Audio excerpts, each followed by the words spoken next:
Hello বন্ধুরা, আজকে আমি রান্না করব চিকেন। চিকেনটা আমি ধুয়ে পরিষ্কার করে নিয়েছি। চিকেন রান্না করতে কী কী উপকরণ আমি নেব সেগুলোই এখন দেখি। এখানে আমি কেটে নিয়েছি 4টে আলু, 2টো পেঁয়াজ কুচি, একটা গোটা রসুন, আদা বাটা, রসুন বাটা, কাঁচা লঙ্কা বাটা, একটা টমেটো পেস্ট। এখানে ফাটিয়ে নিয়েছি কিছুটা টক দই। চলুন এবার রান্নাটা শুরু করা যাক। আজকের ওয়েদারটা খুব সুন্দর, বাইরে প্রচুর বৃষ্টি হচ্ছে। চিকেনের মশলাটা আমি মাখিয়ে নেব, মাখিয়ে কিছুক্ষণ চাপা দিয়ে রাখবো।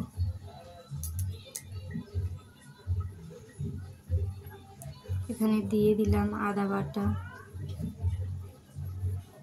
রসুন বাটা, কাঁচা লঙ্কা বাটা, টমেটো পেস্ট,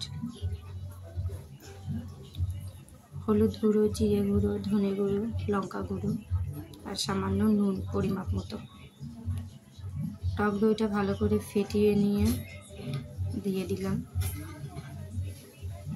এবার দিয়ে দেবো সর্ষের তেল। মশলাটা এবার ভালো করে মাখিয়ে নেব, মাখিয়ে কিছুক্ষণ চাপা দিয়ে রাখবো। চিকেনের মশলা আমার মাখানো হয়ে গেছে। চলুন এবার রান্নাটা করা যাক। কড়াটা গরম করতে বসিয়ে দিয়েছি। এবার দেবো সামান্য তেল। তেলটা গরম হয়ে গেলে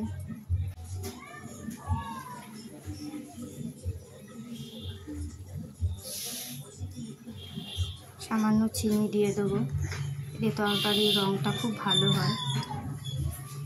আর সামান্য একটু হলুদ দিয়ে দিলাম। এবার আমি আলুগুলো ভেজে নিলাম। আলুগুলো লাল লাল করে ভাজা হয়ে গেছে। ওই তেলে তেজপাতা, শুকনো লঙ্কা, গোটা গরম মশলা ফোড়ন দিয়ে দিলাম। ফোড়নটা একটু ভাজা ভাজা হয়ে গেলে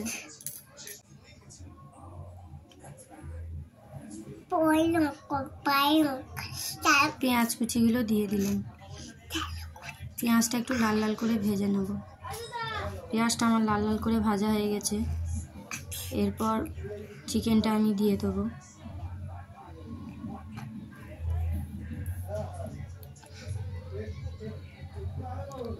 ভালো করে চিকেনের সাথে মশলাগুলো কষিয়ে নেব।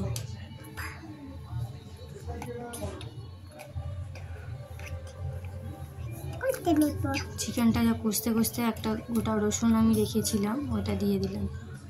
এটা আপনারা চাইলে দিতেও পারেন, নাও দিতে পারেন। আমি দিয়েছি তার কারণ আমার বাড়ির কর্তা এটা খুব পছন্দ করে। একটু কাশ্মীরি মির্চি দিয়ে দিলাম, এতে চিকেনের রঙটা খুব ভালো আসবে। দিয়ে আবার একটু হালকা আছে নাড়াচাড়া করে চিকেনটা ভালো করে কষিয়ে নেব। মশলাটা যত কষবে তত রান্নার টেস্টটা খুব সুন্দর হবে। রান্না থেকে আমার তেল ছাড়তে শুরু করে দিয়েছে। এবার ভেজে রাখা আলুগুলো দিয়ে দিলাম। এবার দিয়ে দিচ্ছি আমি সানরাইসের চিকেন কারি মশলা। চিকেনটা আমার কষা হয়ে গেছে।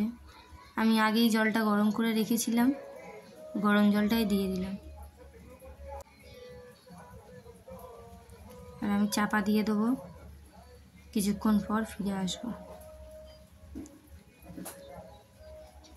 কিছুক্ষণ পর ফিরে এলাম।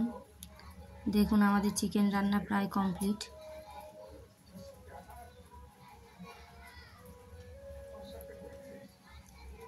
সব শেষে দিয়ে দেবো 1 চামচ সানরাইসের গরম মশলা।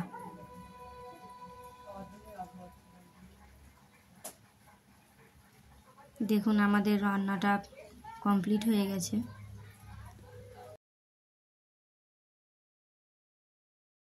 আমার এই রেসিপিটা কার কার পছন্দ হয়েছে অবশ্যই কমেন্ট করে জানাবেন। আর অবশ্যই লাইক, সাবস্ক্রাইব অ্যান্ড শেয়ার করে যাবেন।